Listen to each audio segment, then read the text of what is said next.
ओं नमो भगवते वासुदेवाय।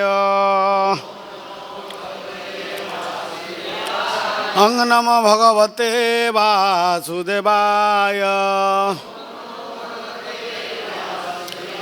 ओं नमो भगवते वासुदेवाय।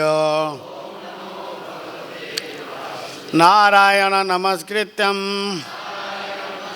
नरं चैव नरोत्तमं देवीं सरस्वतीं व्यासं ततो जयमुदीरयेत्।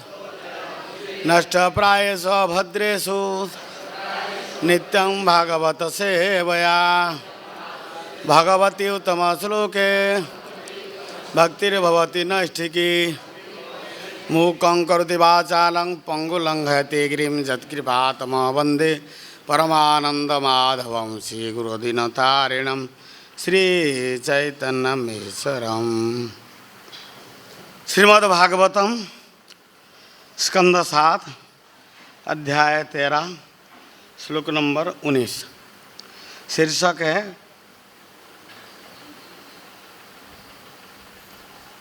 उन्नीस नंबर पूर्ण पुरुष का आचरण।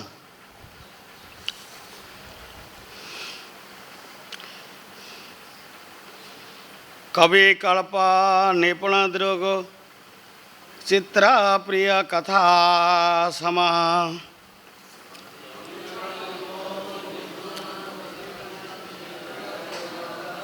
लोक चकुर्वत कर्म शेषे तदीख्यतयापि वा।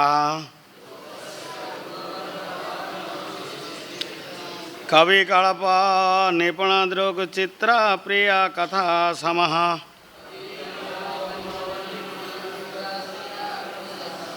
लोकस्य कुर्वत कर्म शेषे तदीख्यतयापि वा। कवि कल्प निपुण दृग चित्र प्रिय कथा समः लोकस्य कुर्वत कर्म शेषे तदीख्यतयापि वा। शब्दार्थ। कवि अत्यंत विद्वान, कल्प दक्ष, निपुण दृक बुद्धिमान, चित्र प्रिय कथा मन को भाने वाली मधुर शब्द बोलने में समर्थ। समदर्शी लोकस्य सामान्य लोगों का कुर्वत लगे हुए कर्म सकाम कर्म शेषे तुम मेरी रहती है तत् दीक्षिता उन सब को देखते हुए अपि यद्यपि बा अथवा। अनुवाद। आप सभी प्रकार से विद्वान दक्ष तथा बुद्धिमान प्रतीत होते हैं। आप बहुत अच्छा बोल सकते हैं और हृदय को भाने वाली बात कर सकते हैं।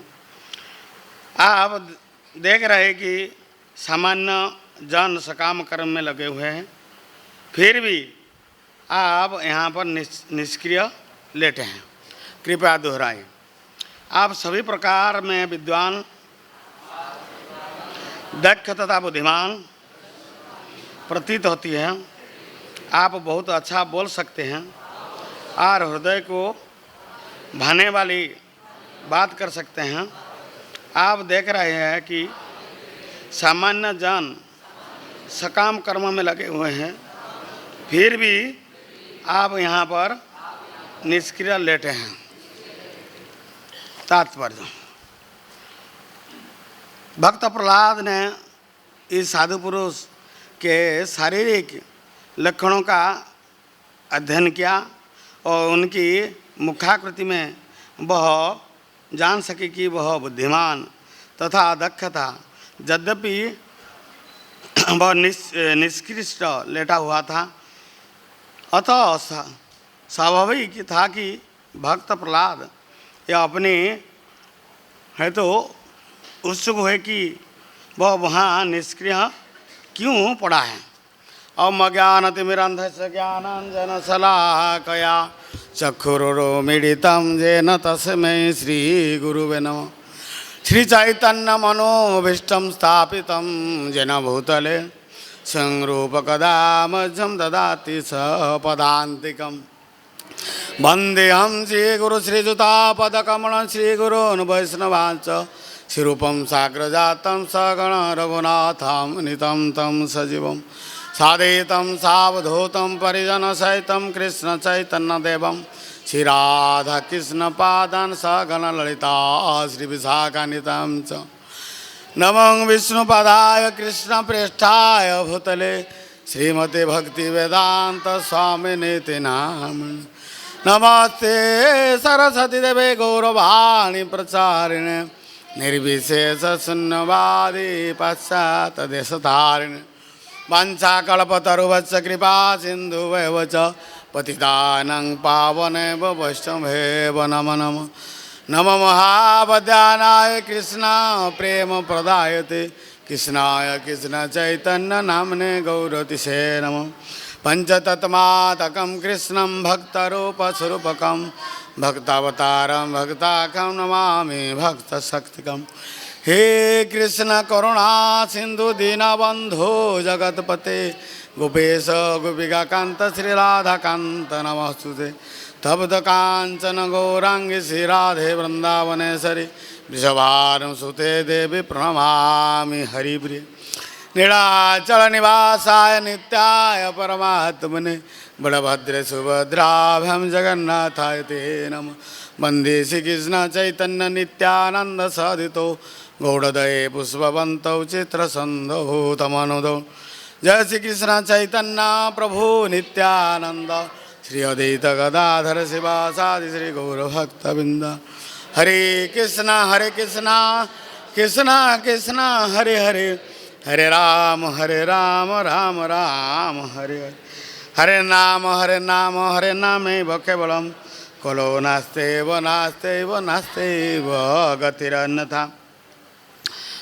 प्रातःकालीन भगवत कक्ष में बा बलराम हॉल में आप सभी को हार्दिक अभिनंदन वंदन एवं नमन करता हूँ। ये बहुत रोचक प्रसंग है कि पूर्ण पुरुष का आचरण।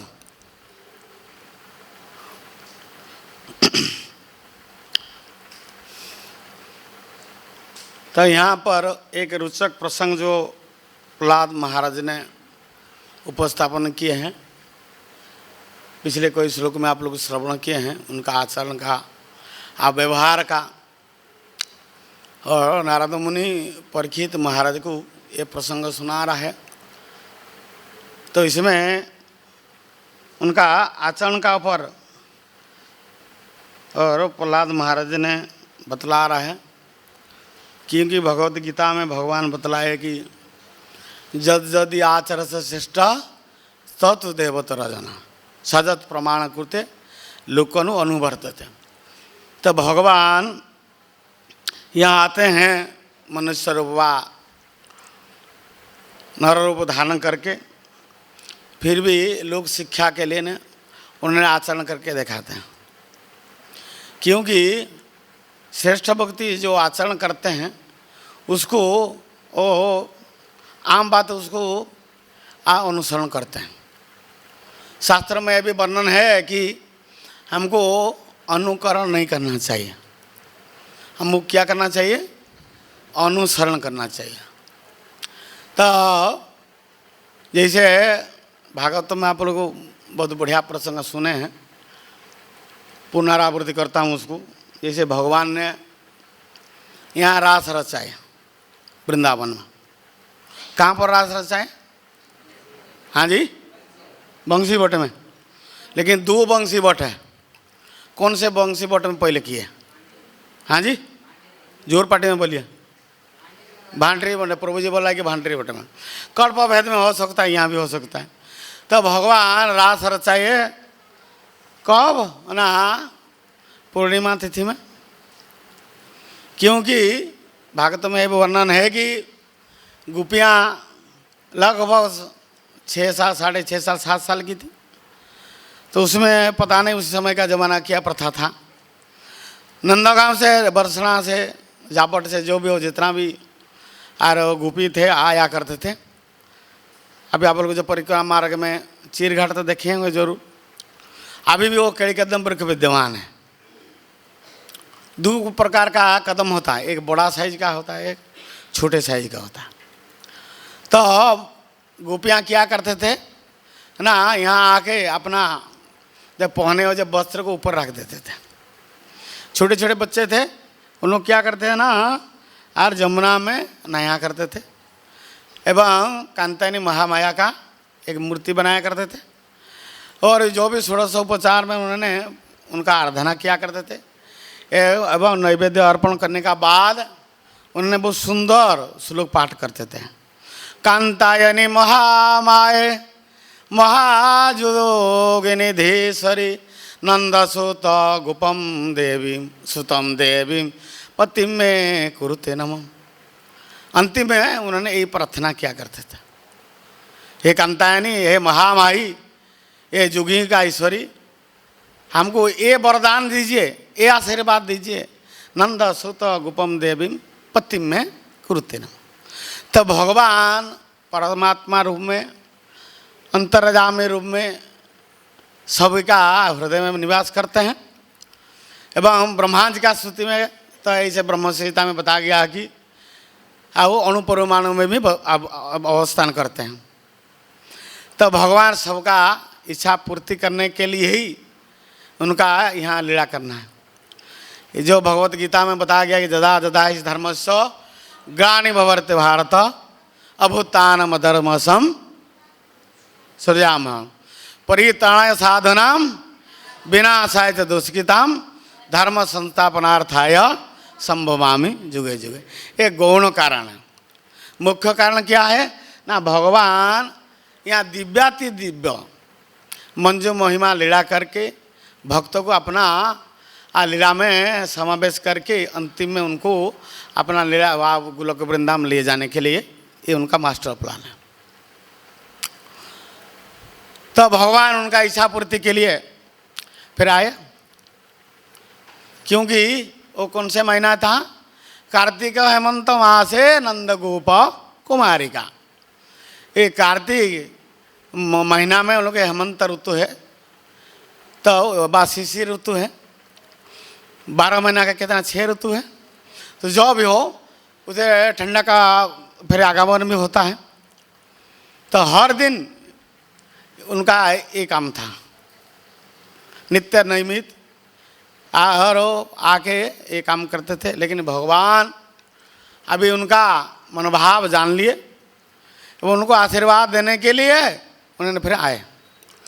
इस तरह लीला में आप रामानंद सागर का लीला में देखे होंगे, कुछ सखा भी आए थे, लेकिन भागवतम तो ऐसे वर्णन नहीं है।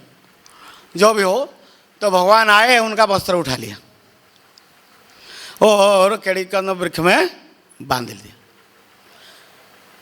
बच्चे लोग कितना तक नहा सकते हैं, ठंडा जब थोड़ा लगा तो टाइम भी हो रहा था, तो उन लोग क्या किए ना, आप ऊपर आ गए। देखिए अपना कोई कपड़ा है ही नहीं, कोई साड़ी वगैरह है ही नहीं। आस पास या नज़र डाले, देखिए कि नटखट किसने कन्हैया केड़ी कदम वृक्ष में उनका जो वस्त्र था पर झंडी बना के रखा है। तो उन्होंने विनती की है, विनती की है। लोग तो सीधे सीधे डांटने चालू कर दिए, बोले कि क्या बात है, तुम इतना बेशरम हो, हम ठंडी में थर थर कांप रहा है और ऊपर में तुम मुस्कुरा रहे हैं। ये तो इज्जत का सवाल होता है। और तुम एक तो नंद महाराज का बेटा ब्रजराज हो और तुम्हें आचरण कैसे देखो। जैसे यहाँ पर और पुण्य और पुरुष का आचरण है, तो भागवतम में तो इसे बतला गया कि वंदे महापुरुष होते चरणहार बिंदम। तो भगवान खुद आके आज देखिए कि क्या काम कर रहा है। ये भौतिक जगत का हिसाब से हम विचार करे थे, ये तो बहुत गलत काम है। कई माताएं नहा रहे पोखरा में बस सरोवर में, तो ये पुरुष आके वस्त्र उठा ले, ये तो नीति विरुद्ध है। आजकल का ज़माना में है तो हाई कोर्ट सुप्रीम कोर्ट में केस लगा देते हैं। फिर भी उन लोग को धमकी दिया, अभी देखो आप वस्त्र नहीं दे रहा है तो हम नंद महाराज को कंस को बताएंगे। किसी न कहने सीधे सीधे बता दिया जा सकते हो कि, लेकिन अभी ये विडम्बना थी, बिना वस्त्र पहने कैसे जाएंगे? तो किसी ने कहने जानते थे कि अभी हम लोग जा नहीं सकते थे, इसलिए बोले जा सकते आप लोग, मुस्कुरा के बोले। तो उन्होंने बहुत सारे बात उन्होंने किए, लेकिन भगवान बतलाए ठीक है तो साड़ी लेना चाहते हो तो ऊपर आके ले सकते हैं।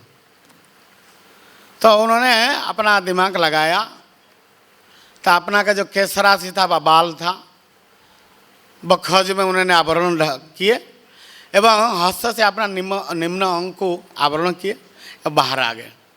लेकिन भगवान उनको वस्त्र दिए नहीं, क्योंकि भक्ति विनोद ठाकुर अपना शरणागति में बताते हैं कि सड़ंगे शरणागति हईवे जहार तार प्रार्थना सुने श्री नंद कुमार। तो अभी भी गोपियाँ अपना पूर्ण रूप से शरणागति भगवान के लिए नहीं थे, क्योंकि हम महाभारत लीला में देखते हैं कि द्रौपदी को जब चीर हरण व वस्त्र हरण हो रहा था, उन्होंने 5 पति का सहारा लिया, पितामह भीष्म एवं गुरु वर्ग का भी सहारा लिए, उनसे टस से मस हुए नहीं, क्योंकि उन लोग कौरव का व दुर्योधन का आहार नमक खा रहे थे। और जिसका खाएंगे उसका गुण गाएंगे कि नहीं? सभी लोग शास्त्र सिद्धांत में पारंगत थे, लेकिन कुछ भी बोले नहीं। देखिए कैसे विडम्बना है, जिसका खाया तो उसका गुणगान करना पड़ा, सब कुछ चुप रहना पड़ा। फिर द्रौपदी ने भी अपना और मास्टर प्लान लगाया, उन्होंने क्या मास्टर प्लान लगाया? उन्होंने मन में सोचा कि मैं तो क्षत्रिय का बेटी हूँ और रानी भी हूँ, राज रानी हूँ, मैं थोड़ी ना इतना कमजोरी हूँ। तो उन्होंने बतलाया, मन में सोचा कि मैं एक हाथ में भगवान को पुकार लूँ और एक हाथ में साड़ी को संभाल लूँ। लेकिन 10,000 हाथी का जिसका अंदर बल था, दुशासन जैसे पहलवान, उसे बचने का उन्होंने प्रयास किए, लेकिन ये संभावना नहीं था कि अब बच जाए। तो भगवान द्वारकाधीश रूप में लीला किया करते थे, एवं ब्रज से तो भगवान छोड़ के जाते ही नहीं है। लेकिन द्रौपदी का ये आचरण से भगवान खुश नहीं थे। तो दुशासन ने जब 10 घड़ी तक वस्त्र खींचने लगा, बस साड़ी की उतारने लगा, द्रौपदी अभी देखिए कि अभी मैं निज को मैं अपना को रक्षा नहीं कर सकता हूँ, तब क्या किए? हाथ ऊपर कर दिया। सड़ंगे शरणागति हईवे जहार तार प्रार्थना सुने श्री नंद कुमार। तो भगवान इतना वस्त्र दिए, बा कोई ऐसे व्यंग से बोल देते हैं कि भगवान वस्त्र का अवतार हुए थे, ये भी ठीक है। वो 10 घड़ी तक वस्त्र उतारने लगने लगा है, लेकिन वस्त्र उतार नहीं पाए। यहाँ पर हम देखते हैं आचरण का बारे में, सिद्धांत कार्य में कोई भक्त कुछ बोले नहीं। तो यहाँ पर जो पूर्ण पुरुष का जो आचरण है, हम देखते हैं कि उन्हें लेटे हुए अब प्रहलाद महाराज देख रहा है। इसमें बताते हैं कि वो दक्ष है। दक्ष मतलब दक्ष प्रजापति, उन्होंने प्रजा पालन के लिए दक्ष थे, इसलिए उनको ना प्रजा सृष्टि करने के लिए दक्ष थे, इसलिए उनको दक्ष नाम गया था। ऐसे दक्षम प्रजापति ब्रह्मा का मानस पुत्र भी है, और वो कई कल्पों में अंगूठा से भी उन्होंने उत्पन्न हुए थे। तो आचरण का ऊपर में बहुत प्रभाव पड़ता है, इसीलिए चैतन्य महाप्रभु अपने आचरी धर्म जीवेरे सिखाए। तेणु इसीलिए हमको आचरण में बहुत प्रभाव पड़ता है। हम प्रचार में जाते हैं, आचरण तो हम कम करते हैं, लेकिन प्रवचन ज़्यादा कर देते हैं। इसलिए क्या होता है ना, पब्लिक का ऊपर हमारे असर नहीं होता है। अब महात्मा गांधी का लीला लीजिए, कोई माता एक बच्चे को लेके गए थे, बच्चा मिठाई बहुत खाया करते थे, गुड़ खाया करते थे। तब महात्मा गांधी का शरण में जब उन्होंने गए तो उन्होंने क्या बतलाया, अरे 1 हफ्ते का अंदर आओ, अब बाद में आओ। तब माता जी बहुत दिमाग कमा लेते हैं, आप पता चले दिए। लेकिन जो 1 हफ्ता का बाद आए तो क्या हुआ ना, महात्मा गांधी गुड़ छोड़ दिए थे। उनको डायबिटीज़ का डर नहीं था, डायबिटीज़ का डर था क्या उस डर नहीं था, लेकिन वो उन्होंने उस समय मिठाई खाया करते थे, इसलिए उन्होंने बच्चे को मना करने का हिम्मत भी नहीं हुई और बोले भी नहीं। तब माता ने बतलाया क्या, अच्छा आप उसी दिन हमको बतलाए नहीं क्यों, आप ही बतला रहे हैं। तो उन्होंने बोल दिया कि देखो मैं उस समय मिठाई खा रहा था, इसलिए मैं बताऊंगा तो बच्चे मानेंगे ना।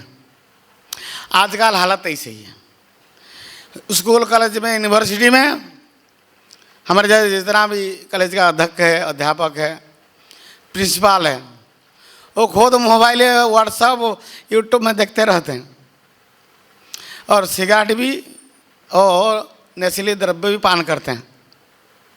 बच्चे लोग को बोले तो मानेंगे, ये हालत है जगत का। जो भी हो हम उसी लीला को फिर वापस जाते हैं, तो भगवान उनको फिर और संपूर्ण रूप में शरणागति कराया। अभी थर थर कांप भी रहे थे, और कोई आ जाए ब्रजवासी लोग कोई परिक्रमा करने के लिए, खबर है तो नंद महाराज के पास कंस का पास चला गया, कोई बुजुर्ग लोग आ गए तो क्या होगा, इज्जत का सवाल है ना। तो गोपी लोग अभी बहुत विडम्बना में थे, आश्चर्य तो क्या करेंगे, वो तो मानने वाला नहीं थे, न छोड़ बंदा था। तो उन्होंने बिना वस्त्र में अपना हाथ को जोड़ लिए। भगवान बोले कि आप लोगों को एक तो ये वैदिक नीति नियम को वो अवमानना किया है और वरुण देवता की अवमानना किया है, इधर तुम उसको माफी भी मांगो, नहीं तो काम बनने वाला नहीं है। अपना जो केश राशि को उन्हें बखज में आवृत किए थे और हस्त में जो निम्न अंगों को उन्होंने आवरण किए थे, हाथ को उठा के भगवान का उस समय प्रणाम किए। नहीं तो गोपियाँ कभी उनको हे कृष्ण करुणा सिंधु दीनबंधु जगतपति गोपीश गोपिका कांत राधा कांत नमस्ते कभी बोले ना, सखालू को बोले ना सखेलू को बोले, सीधे सीधे डांटना चालू कर देते। बेशरम है, झूठा है, बात का कोई ठिकाना नहीं है। यहाँ बोलते हैं कुंज में आएंगे, आने आएंगे, सुबह आएंगे चंद्रावड़िया कुंज में और बिरजा कुंज में दिन कटाएंगे। तो भगवान को ये भाव अच्छा लगता है, इसलिए चैतन्य चरिता में कृष्ण दास कविराज बताते हैं कि ऐश्वर्य भावते सदा जगत में स्थित ऐश्वर्य शिथिल प्रेमे नहीं मोर प्रीत। ये ऐश्वर्य भाव भगवान को प्रिय नहीं लगता है, जो कि हमारे वैकुंठ का ऐश्वर्य भाव है, हमारे जगन्नाथपुरी में ऐश्वर्य भाव है। लेकिन पुरी का जो लीला चलता है वहाँ जो भोगराग है और जो लीला है सब ब्रज का भाव है। अपना हमारे पुरी का 36 वेश है। कितना वेश है, कितना में कितना 36 है बताओ। हाँ जी, तो वहाँ पर 36 वेश हुआ करता है साल भर में, और 12 महीने में 13 यात्रा होती है। तो मुख्य तो स्नान यात्रा एवं गुंडीचा यात्रा है। तो वहाँ पर जो वेश होता है भगवान का, डाड़किया वेश है, बनभुजी वेश है, काड़िया दबन वेश है, नागार्जुन वेश है, श्राद्ध वेश है, ऐसे 36 वेश हुआ करता।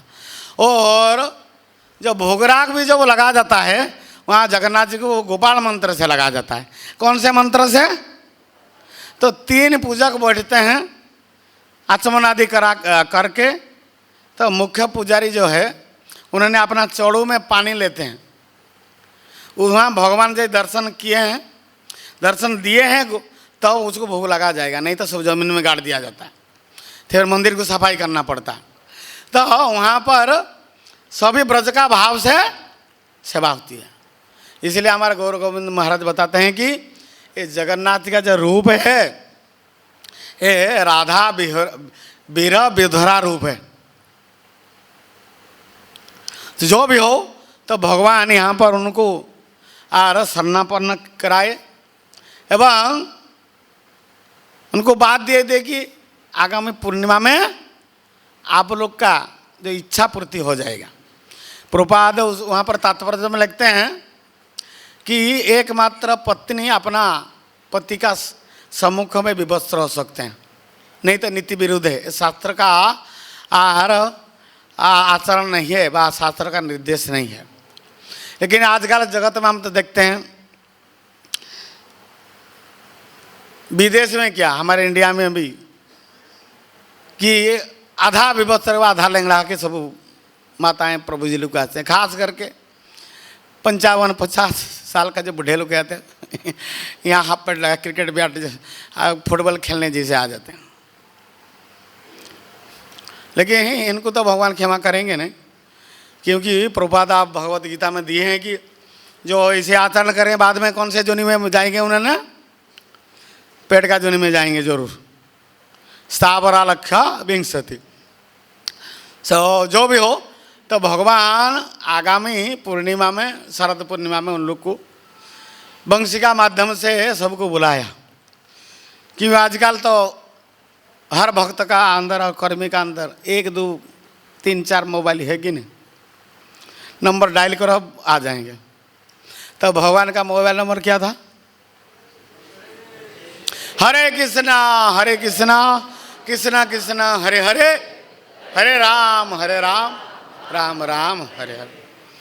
और भगवान का जो बंसी था वही रिमोट था। तो अर्धरात्रि में पूर्णिमा तिथि को बंसी बट में सबको बुलाया। बुलाने का बाद उन्होंने फिर बहुत सुंदर ढंग से वेद का निर्देश दे दिए, वा हित वो दे दिए कि तो तुम लोग का जंगल देखने के लिए, वन देखने का इच्छा था, तो काम तो हो गया, अब वापस लौट जाइए। तो गोपियाँ वाले बहुत बढ़िया सिद्धांत दे रहा है।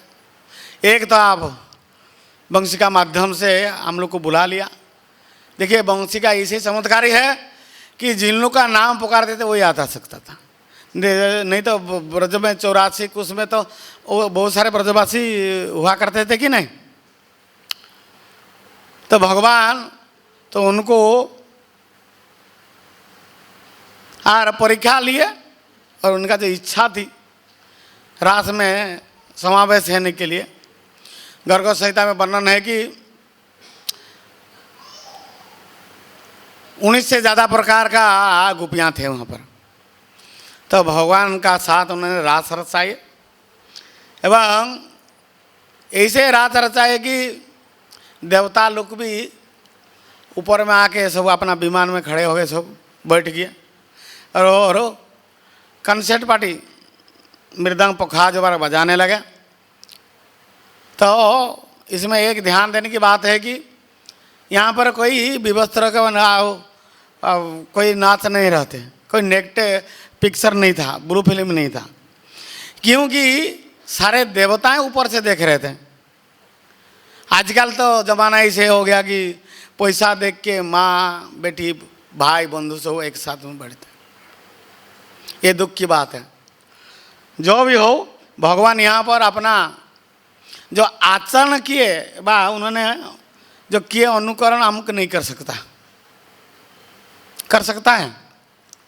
तो जो भौतिकवादी मायावादी लोग को बताते हैं कि भगवान इतना गोपियाँ का साथ रास रचा है, उसमें तो दोष त्रुटि नहीं है। तो हम 1-2 पत्नी ग्रहण कर लिए थे, उसमें क्या है? हाँ, प्रभुपाद ने बतलाया कि आप उनका देखभाल कर सकते हो, अत्यधिक पत्नी ग्रहण कर सकते हो। अभी जमाना तो एक पत्नी में सब लोग परेशान है, हाँ, सुबह से शाम तक परेशान है।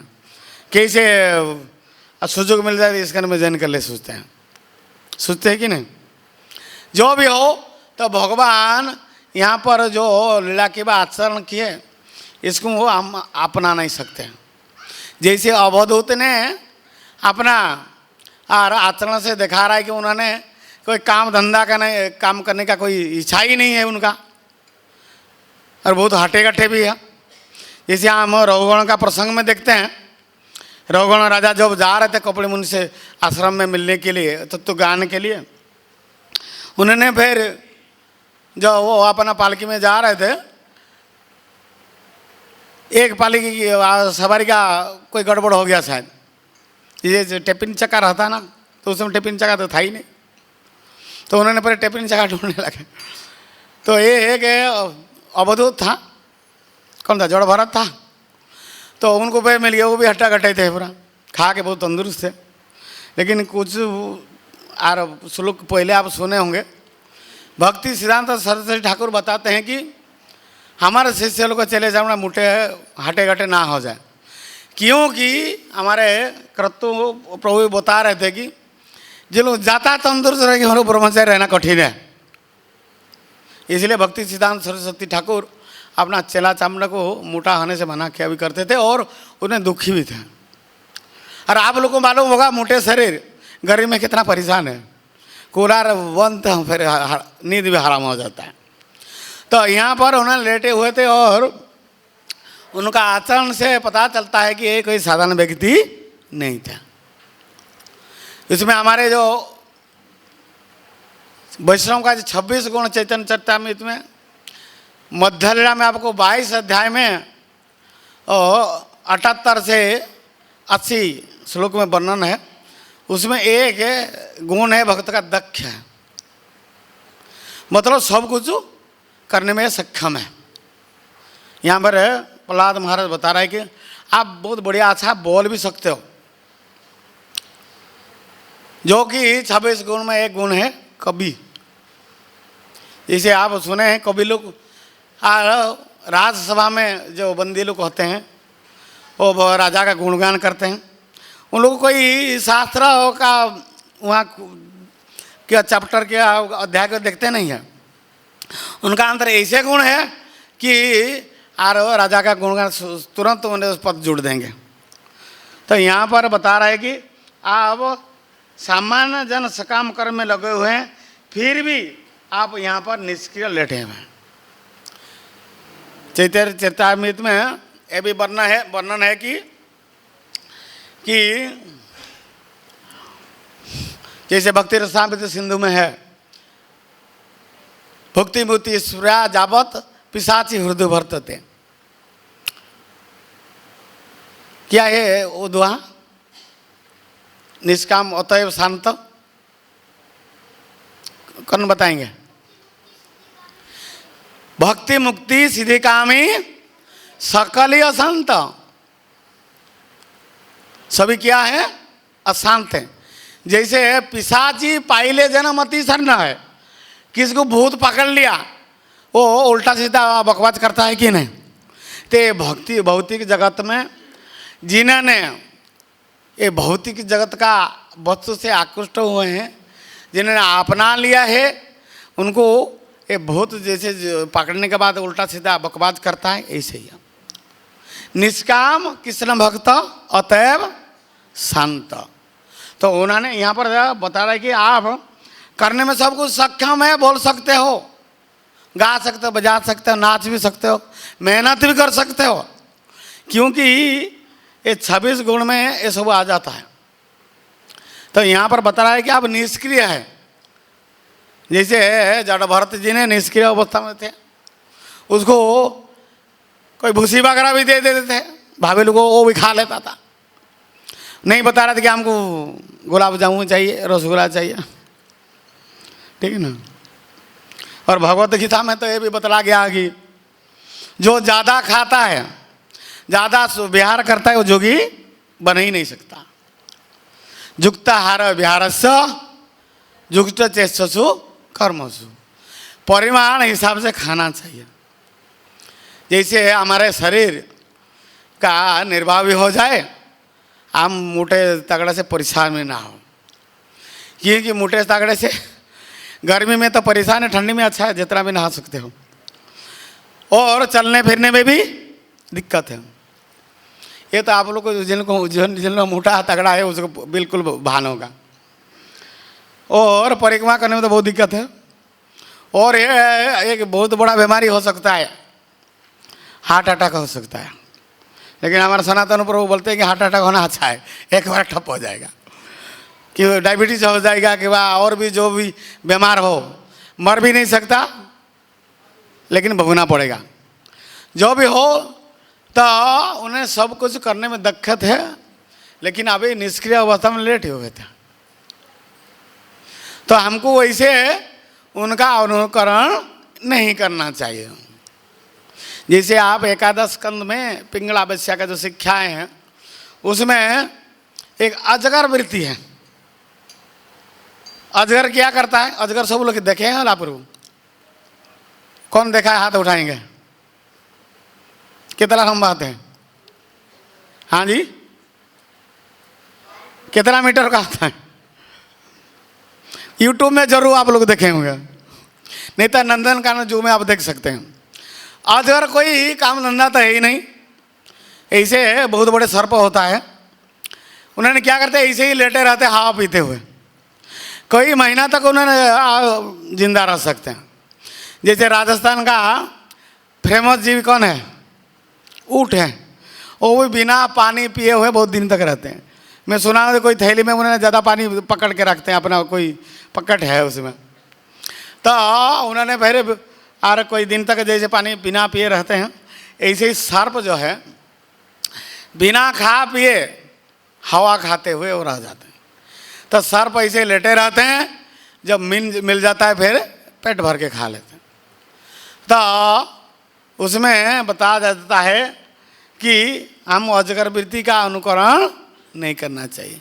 भगवान को शरीर दिए हैं, हाथ पर दिए हैं, तो हमको कर्म करना चाहिए। लेकिन कर्म किसके लिए करना चाहिए वो भी भगवद गीता फाइनल करता है।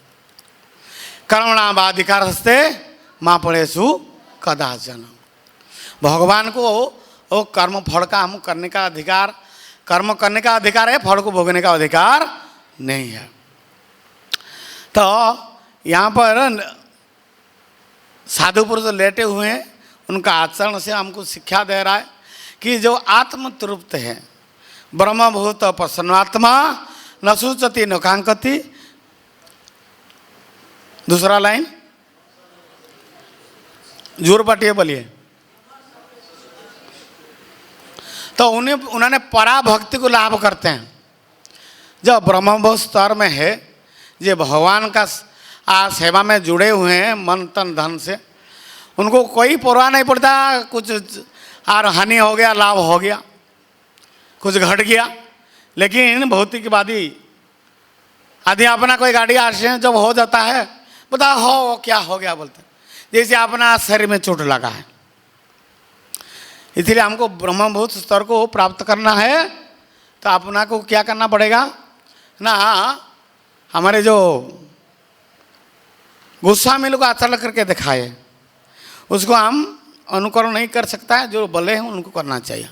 जैसे 64 का वर्ण है भक्ति का, उसको हम अपनाएंगे तो धीरे धीरे क्या होगा ना, हम वो पराभक्ति व प्रेम भक्ति को प्राप्त कर सकते हैं। जैसे हम हरे कृष्ण महामंत्र का बारे में जो हर चर्चा होती है, तो भागवत तो वही सार हुआ कि नाम संकीर्तन जस्यम सर्व पाप प्रणशनम। लेकिन नाम हम कैसे लेना चाहिए उसको भी ध्यान चाहिए। 64 अंग को हम पालन करेंगे विधि विधान का कट्टर से, लेकिन नाम में रुचि होना चाहिए। नाम में रुचि होइले प्रेमेरे उदय प्रेमेते हरि के पाए। तो हम लोग तो भगवान का नाम लेते हैं, धाम में वास करते हैं, उनका धाम को परिक्रमा भी करते हैं, एवं परिक्रमा का साथ साथ न परिक्रमा का परिकर का गुणगान भी करते हैं। तो हम लोग को विचार करने का हमका नाम में रुचि हुआ कि नहीं। नाम में रुचि होइले प्रेमेरे हृदय प्रेमेते हरि के पाए। यदि हम सब कुछ आचरण करने का बाद, नीति नियम का पालन करने बाद भी यदि भगवान का नाम में रुचि नहीं हो रहा है, भगवान का कथा में रुचि नहीं हो रहा है, तो क्या होगा ना, श्रम है वही केवल। लेकिन ऐसे में निराशा नहीं होना कि यदि श्रम ही मात्र हुआ, तो भगवद गीता में एक सिद्धांत भी है। नेहा भी कर्मणा सत्यु प्रत्यवाय न विद्यते स्वल्पमवश्य धर्मस्य त्रायते महत्वभयात्। इसलिए हमको ये महापुरुष का अनुकरण नहीं करना चाहिए। उन्होंने जो हमको शिक्षा दिए हैं उसको अनुसरण करना चाहिए, इसी हमारे कल्याण होगा। हरे कृष्ण। कोई किसी का प्रश्न है, कमेंट है तो बता सकते हैं।